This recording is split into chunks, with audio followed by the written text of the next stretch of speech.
दोस्तों, किसी ने क्या खूब कहा है कि सीढ़ियां उन्हें मुबारक हो जिन्हें सिर्फ छत तक जाना है। कि सीढ़ियां उन्हें मुबारक हो जिन्हें सिर्फ छत तक जाना है। अपनी मंजिल तो आसमां है मेरे दोस्त, रास्ता हमें खुद बनाना है। A very fantastic, pleasant and great good evening to all the learners watching this video. Thank you so much for tapping on this video. This is me, Sriram Changit. Once again, I want to welcome you on this YouTube channel.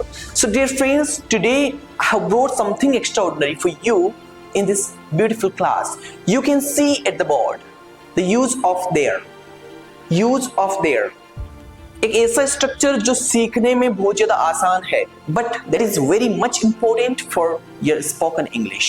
See, today I have brought a use of there. As you can see at the board, the use of there. So without wasting your precious time, let's begin the session with the great and fantastic energy. देखिए दोस्तों, आज की class में मैं आपके लिए एक बहुत ही ब्यूटीफुल सा एक ऐसा यूज लेके आया हूँ, एक ऐसा स्ट्रक्चर लेके आया हूँ जो सीखने के लिए बहुत ज्यादा आसान है, लेकिन बोलने में उतना ही ज्यादा यूजफुल है, जो हमारी लैंग्वेज लर्निंग में, फिर यूं कहें कि हमारी इंग्लिश लैंग्वेज में बहुत ज्यादा यूजफुल रोल प्ले करता है। सी, देखिए, use of their, you can C at the board.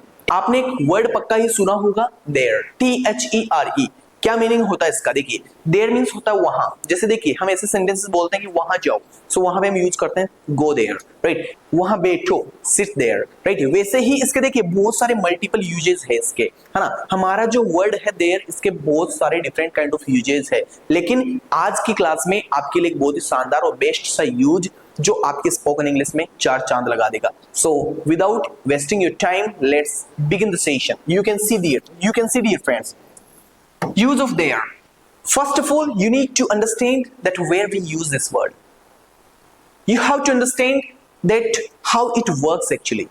See, देखिए, पहला इसका यूज रहेगा if there is no subject. बहुत सारे ऐसे सेंटेंसेस होते हैं जिनमें सब्जेक्ट नहीं होता है, तो वहां पे हम किसका यूज करते हैं? there का। For example, you can see, देखिए, हमने एक सेंटेंस लिया कि राहुल एक स्टूडेंट है। You can C at the board कि एक लड़का है जिसका नाम क्या है? राहुल। वो एक स्टूडेंट है, राइट। राहुल एक स्टूडेंट है, तो इसमें काम करने वाला या फिर हमारा जो सब्जेक्ट है वो कौन है? वो हमारा राहुल है। सो सी, देखिए, राहुल एक स्टूडेंट है, तो हम इसको सिंपली कैसे बोलेंगे कि राहुल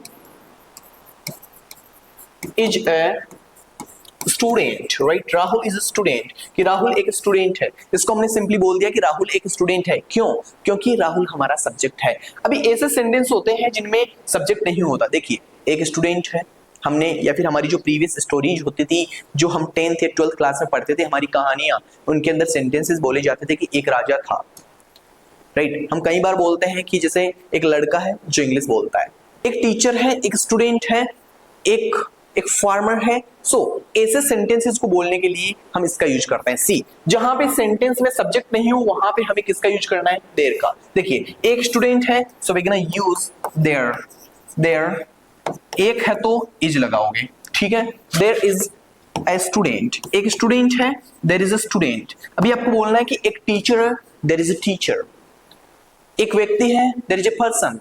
एक कंट्री है, देयर इज अ कंट्री। तो जहां पे भी सब्जेक्ट नहीं हो वहां पे आपको देयर का यूज करना है। Understand? See, the next thing we have, एक देश है जहां लोग हिंदी बोलते हैं, कि एक देश है जहां लोग हिंदी बोलते हैं। सो देखिए कैसे बनाएंगे बेटा, there is a country, there is a country जहां, so where the people speak Hindi, कि एक देश है जहां लोग हिंदी बोलते हैं। So there is a country where the people speak Hindi. Getting? Understand? तो जहां पे भी सब्जेक्ट नहीं हो, डायरेक्टली आप बोलते हो, तो वहां पे आपको देयर का यूज करना है। जैसे देखिए, एक मोबाइल फोन है, there is a mobile phone. एक टीचर है, देयर इज अ टीचर। एक कैमरा है, देयर इज अ कैमरा। एक स्टूडेंट है, देयर इज अ स्टूडेंट। एक लड़का है, there is a boy. Getting? एक लड़की है, there is a girl. Understand? Of course you have to understand.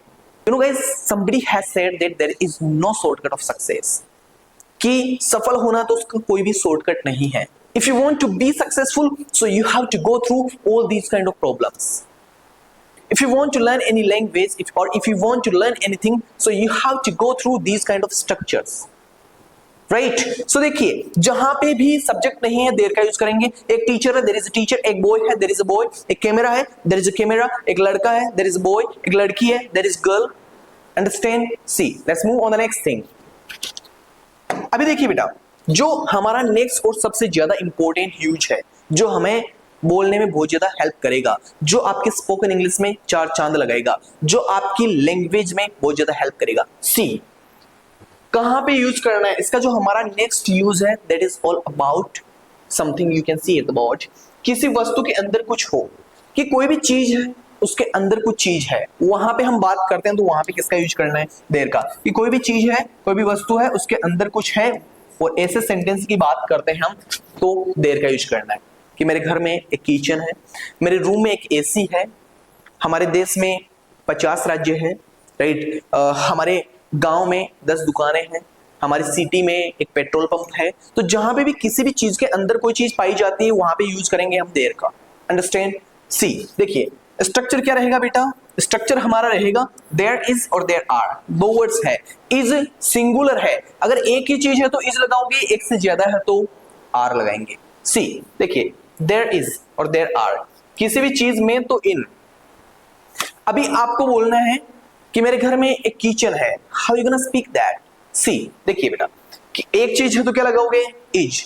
एक से ज्यादा है तो आर लगाओगे। आपको बोलना है कि किचन है तो there is a kitchen in my house, मेरे घर में there is a kitchen in my house.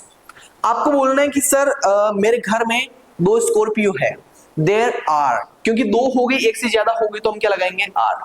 There are 2 scorpios in my house. देखिए सेंटेंसेस को देखते हैं कि मेरी क्लास में एक व्हाइट बोर्ड है, कि मेरी क्लास में एक व्हाइट बोर्ड है। कैसे बोलेंगे बेटा? देखिए मेरी क्लास में एक व्हाइट बोर्ड है।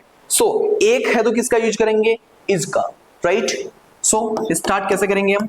There is a white board,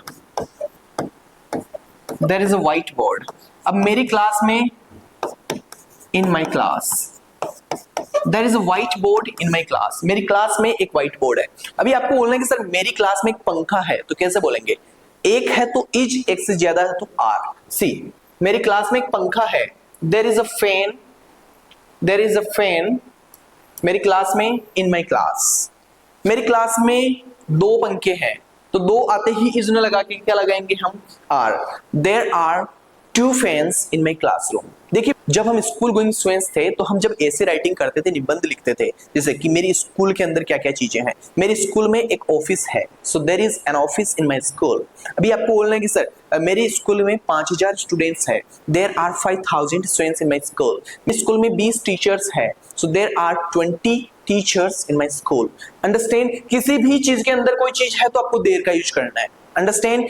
किसी भी चीज के अंदर कोई चीज है तो आपको देयर का यूज करना है। क्लास में है, देयर का यूज करोगे। गांव में देयर का, के अंदर कोई चीज है, देयर का यूज करेंगे। अंडरस्टैंड?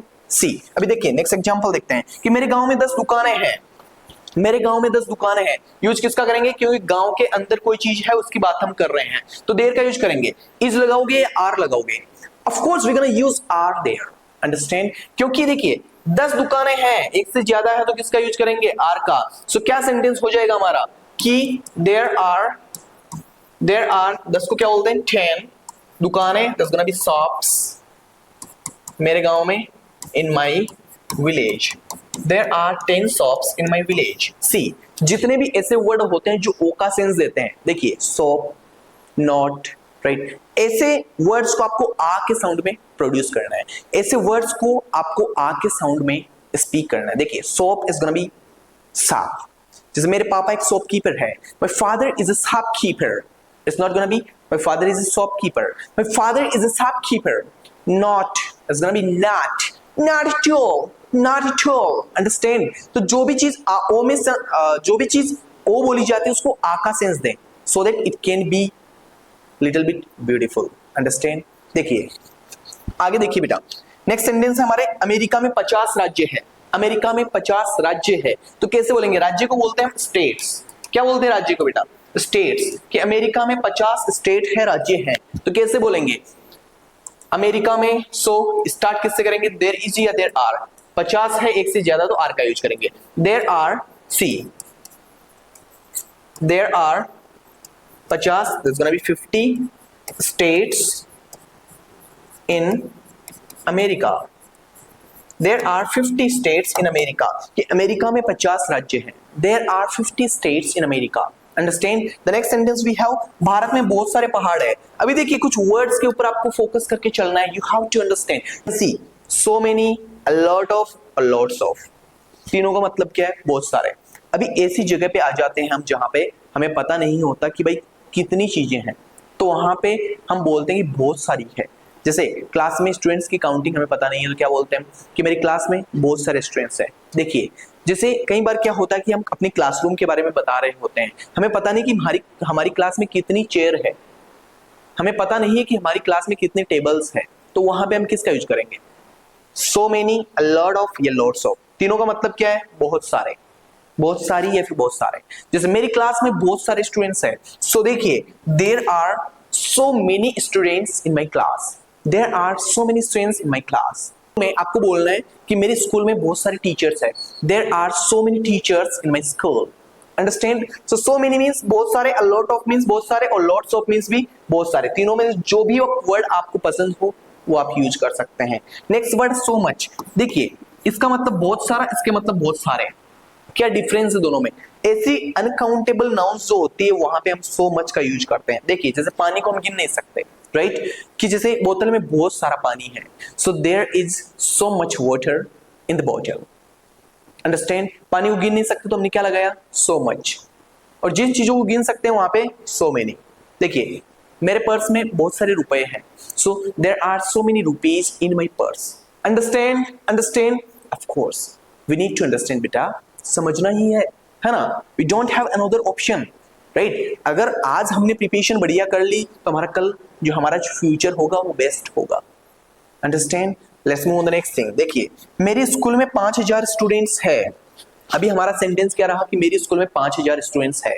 सो एक से ज्यादा होंगे तो आर लगाएंगे. देयर आर 5000 को क्या बोलेंगे? 5000 students in my school. There are 5000 students in my school. So I hope you have understood everything. So let's move on the next thing. Oh my God, you can see at the board, practice session. You know, practice is more important. You know, पढ़ाई के साथ साथ practice होती रहे तो उसका मजा अलग है ना? देखिए बेटा अभी कुछ सेंटेंसेस मैं आपके लिए लेके आया हूं जिनको हमें कन्वर्ट करने हैं इंग्लिश लैंग्वेज में. सी कि मेरे मोबाइल में बहुत सारे एप्स हैं, मेरे मोबाइल में बहुत सारे एप्स है, बहुत सारे एप्लीकेशंस है, तो किसका यूज करेंगे? देयर का. मोबाइल के अंदर की कोई चीज के बारे में बात कर रहे हैं. बहुत सारे मींस एक से ज्यादा है तो देयर आर. बहुत सारे को क्या बोलते हैं? So many. So there are so many applications या फिर एप्स मेरे मोबाइल में in my mobile. There are so many applications in my mobile phone. Understand? किसी भी चीज के अंदर कोई चीज है देयर का यूज करना है. Understand? See the next thing we have, मेरे रूम में 2 खिड़कियां हैं. मेरे रूम में 2 खिड़कियां हैं. कैसे बोलेंगे? देयर आर 2 खिड़कियों को क्या बोलेंगे बेटा? विंडोज. मेरे रूम में तो in my room. There are 2 windows in my room. कि मेरे रूम में 2 खिड़कियां हैं. अंडरस्टैंड? मेरे रूम में 2 खिड़कियां हैं. There are 2 windows in my room. See the next thing we have कि मेरे लैपटॉप में एक प्रॉब्लम है. You want to say that, sir, मेरे लैपटॉप में एक प्रॉब्लम है. So how you gonna say that? How you gonna speak that? There is a problem in my laptop. एक प्रॉब्लम है तो किसका यूज करेंगे? is का. See, there is a problem in my laptop. There is a problem in my laptop. कि मेरे एक laptop में एक प्रॉब्लम है. There is a problem in my laptop. Understand? The next thing we have, मेरे mind में एक idea है. मेरे माइंड में एक आइडिया है. कैसे बोलेंगे बेटा? See there is an idea in my mind. Understand? किसी भी चीज के अंदर कोई चीज है उसकी बात करो तो हमें किसका यूज करना है? देयर का. बेटा देखिए बेटा कुछ भी हार्ड नहीं है. इंग्लिश लैंग्वेज की जहां तक बात आती है तो बिल्कुल भी इजी लैंग्वेज है। हाँ, ये जरूर है कि हम थोड़ा बहुत प्रैक्टिस नहीं कर पाते हैं या फिर हमें तरीका पता नहीं होता कि प्रैक्टिस कैसे करें, राइट? तो उसकी वजह से हम थोड़े से बेक रह जाते हैं। अभी देखिए, जब आप इंग्लिश लैंग्वेज की प्रैक्टिस करते हो, जो भी मैंने पढ़ाया आपको उन सारी चीजों की आप बोलने में प्रैक्टिस करो। लिखने में भी ज्यादा ध्यान नहीं देना है, क्योंकि हमारा मेन टारगेट है स्पीकिंग करना। तो स्पीकिंग के लिए अपनी जी जान लगा दो, बढ़िया से प्रैक्टिस करो। जो भी चीजें अभी देखो मैं आपको बताऊंगा कि भाई हाँ प्रैक्टिस कैसे करनी है आपको। See the next thing we have, see बेटा देखिए, क्वेश्चन ऑफ द डे आपके लिए एक स्पेशल क्वेश्चन जो आपको प्रैक्टिस करना है, जो आपको बताएगा इफ यू हैव अंडरस्टूड और not. See question of the day, आपका इस टॉपिक से रिलेटेड एक क्वेश्चन रहेगा जिसको आपको कंप्लीट करना है। सी देखिए, टेल एनी वन थिंग, कोई भी एक ऐसी चीज बतानी है, कोई भी एक ऐसी वस्तु बतानी है, right, that you have it your home, जो आपके घर पे है। कि घर में जो भी चीज है, कोई भी एक चीज, रूम है, एसी है, फ्रिज है, राइट, कोई भी एक ऐसी चीज जो आपके घर पे है, you have to make a comment. Of course you have to make a comment in the comment box, you have to have a comment, understand, you have to write in the comment box. घर में जो भी चीज है, कोई भी एक चीज है, देयर का यूज करते हुए आपको कमेंट बॉक्स में डाउन करनी है, आपको कमेंट बॉक्स में राइट करनी है। Once again, thank you so much for watching this video. This was me, Sriram Changit, signing before you. You have been the great audience of the day. Thank you so much. Meet you in the next video very soon. Bye-bye.